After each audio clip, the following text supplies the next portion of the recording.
প্রিয় সপ্তম শ্রেণীর শিক্ষার্থীরা, শুভেচ্ছা নিও। আজকে আমি তোমাদের 2025 সালের বিজ্ঞান বিষয়ের নতুন বই থেকে নবম অধ্যায় তাপ ও তাপমাত্রা এর অনুশীলনী থেকে বহু নির্বাচনী প্রশ্নের সমাধান করে দেব। প্রথমে তোমাদের বলবো, যারা আমার চ্যানেলটি সাবস্ক্রাইব করো নাই তারা আমার চ্যানেলটি সাবস্ক্রাইব করবে এবং আমার সাথে থাকবে। তাহলে চলো আমরা ক্লাস শুরু করি। বিজ্ঞান নবম অধ্যায় তাপ ও তাপমাত্রা, বহু নির্বাচনী প্রশ্ন। লক্ষ্য করো, পাঠ্য বইতে 4টি বহু নির্বাচনী প্রশ্ন দেয়া আছে। প্রথমে এই 4টি বহু নির্বাচনী প্রশ্নের সমাধান করব, এরপর সম্ভাব্য আরো গুরুত্বপূর্ণ কিছু বহু নির্বাচনী প্রশ্ন দেখব এবং তার সমাধান করব। পাঠ্য বইয়ের বহু নির্বাচনী প্রশ্ন 1, কোনটি বায়ুমণ্ডলে ভালো শোষক হিসাবে কাজ করে? ক নাইট্রোজেন, খ জলীয় বাষ্প, গ অক্সিজেন, ঘ ধূলিকণা। সঠিক উত্তর খ জলীয় বাষ্প। 2, তাপমাত্রার বৈশিষ্ট্য হলো এটি ক অনুভব করা যায়, খ পরিমাপযোগ্য, গ এক ধরনের শক্তি, গ বল প্রয়োগে বাধা দেয়। সঠিক উত্তর খ পরিমাপযোগ্য। নিচের ছবিটি ভালোমতো লক্ষ্য করো এবং 3 ও 4 নং প্রশ্নের উত্তর দাও। এখানে দুটি ছবি দেওয়া আছে। 3 নম্বর প্রশ্ন, 2 নং চিত্রে থার্মোমিটারে 1 নিম্ন স্থিরাঙ্ক 32 ডিগ্রি ফারেনহাইট, 2 মৌলিক ভাগ 200, 3 ঊর্ধ্ব স্থিরাঙ্ক 232 ডিগ্রি ফারেনহাইট। নিচের কোনটি সঠিক? ক 1, খ 2, গ 1 ও 3, ঘ 1, 2 ও 3। সঠিক উত্তর খ ক 1। 4, চিত্র 1 ও চিত্র 2 এর তরলকে তাপীয় স্পর্শে রাখলে কি ঘটবে? ক তাপের প্রবাহ চিত্র 1 থেকে 2 এর দিকে যাবে, খ তাপের প্রবাহ চিত্র 2 থেকে 1 এর দিকে যাবে, গ তাপের প্রবাহ চলতেই থাকবে, এবং ঘ উভয়ের তাপমাত্রা বৃদ্ধি পাবে। সঠিক উত্তর ক তাপের প্রবাহ চিত্র 1 থেকে 2 এর দিকে হবে। এই ছিল পাঠ্য বইয়ের 4টি বহু নির্বাচনী প্রশ্নের সমাধান। এবার সম্ভাব্য গুরুত্বপূর্ণ কিছু বহু নির্বাচনী প্রশ্ন। 5, তাপ কি? ক ভৌত অবস্থা, খ এক ধরনের বল, গ তাপ প্রকাশের মাত্রা, ঘ এক প্রকার শক্তি। সঠিক উত্তর ঘ এক প্রকার শক্তি। 6, কোন ইন্দ্রিয় দ্বারা তাপ অনুভব করা যায়? ক চোখ, খ কান, গ নাক এবং ঘ ত্বক। সঠিক উত্তর ঘ ত্বক।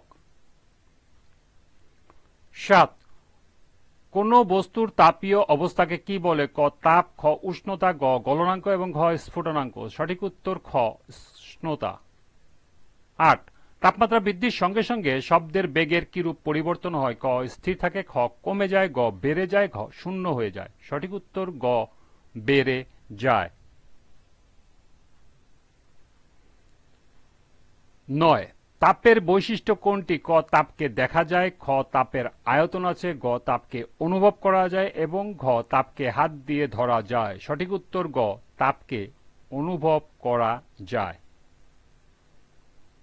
10, কঠিন পদার্থের প্রসারণের উদাহরণ কোনটি? ক থার্মোমিটারের ব্যবহার, খ তাপ ইঞ্জিন চালনা, গ সমুদ্রপৃষ্ঠের উচ্চতা বৃদ্ধি এবং ঘ রেল লাইনের মাঝে ফাঁক রাখা। সঠিক উত্তর ঘ রেল লাইনের মাঝে ফাঁক রাখা। 11, তাপ প্রয়োগের ফলে কোন পদার্থের আয়তন সবচেয়ে বেশি বাড়ে? কঠিন, তরল, বায়বীয় না অর্ধ তরল? সঠিক উত্তর গ বায়বীয়। 12, তাপ ইঞ্জিন চালনা করা হয় কোন প্রসারণকে কাজে লাগিয়ে? ক কঠিন প্রসারণ, খ তরলের প্রসারণ, গ অর্ধ তরলের প্রসারণ, ঘ গ্যাসের প্রসারণ। সঠিক উত্তর ঘ গ্যাসের প্রসারণ। 13, বায়ুতে জলীয় বাষ্পের পরিমাণকে কি বলে? বায়ুর চাপ, বায়ুর আর্দ্রতা, বায়ুর তাপমাত্রা, বায়ুর শীতলতা। সঠিক উত্তর খ বায়ুর আর্দ্রতা। 14, উত্তপ্ত বস্তু থেকে কোন পদ্ধতিতে তাপ নির্গত হয়? পরিবহন, পরিচলন, বিকিরণ না উপরের সবকটি? সঠিক উত্তর গ বিকিরণ। 5 মাধ্যমবিহীন তাপ সঞ্চালন প্রক্রিয়া কোনটি? পরিবহন, পরিচলন, বিকিরণ না উপরের সবকটি? সঠিক উত্তর গ বিকিরণ। 16 তাপমাত্রা বাড়লে বায়ুর চাপ কোথায় বাড়বে? যে কোনো পাত্রে নাকি বায়ুমণ্ডলে নাকি খোলা পাত্রে নাকি বদ্ধ পাত্রে? সঠিক উত্তর ঘ বদ্ধ পাত্রে। 17 কোনটি সঠিক? তাপমাত্রা পরিমাপের যন্ত্রের নাম থার্মোমিটার। স্ফুটনাঙ্ককে থার্মোমিটারের ঊর্ধ্ব স্থিরাঙ্ক হিসাবে ব্যবহার করা হয়। হিমাঙ্ককে থার্মোমিটারের নিম্ন স্থিরাঙ্ক হিসাবে ব্যবহার করা হয়। ঘ উপরের সবকটি। সঠিক উত্তর ঘ উপরের সবকটি।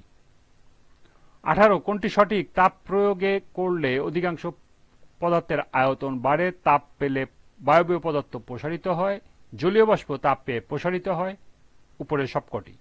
সঠিক উত্তর ঘ উপরের সবকটি। 19 কোনো কিছু ঠান্ডা বা গরম লাগার কারণ কোনটি? তাপ নাকি উষ্ণতা নাকি গলনাঙ্ক নাকি স্ফুটনাঙ্ক? সঠিক উত্তর ক তাপ। এবং সর্বশেষ 20 শিশির ধাতব মুখে তাপ দিলে সহজে খোলা যায় কেন? শিশির মুখ প্রসারিত হয়। খ শিশির মুখ সংকুচিত হয়। গ শিশির ধাতব মুখ ভেঙে যায় এবং ঘ শিশির ধাতব মুখ প্রসারিত হয়।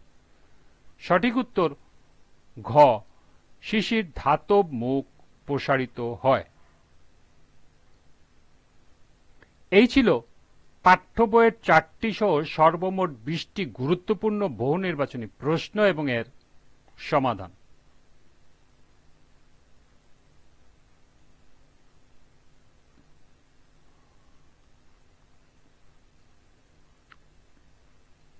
আজকের ক্লাসটি এ পর্যন্তই।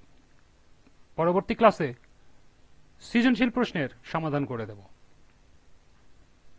সবাইকে আবারও বলছি, যারা আমার চ্যানেলটি সাবস্ক্রাইব করো নাই তারা আমার চ্যানেলটি সাবস্ক্রাইব করবে এবং আমার সাথে থাকবে।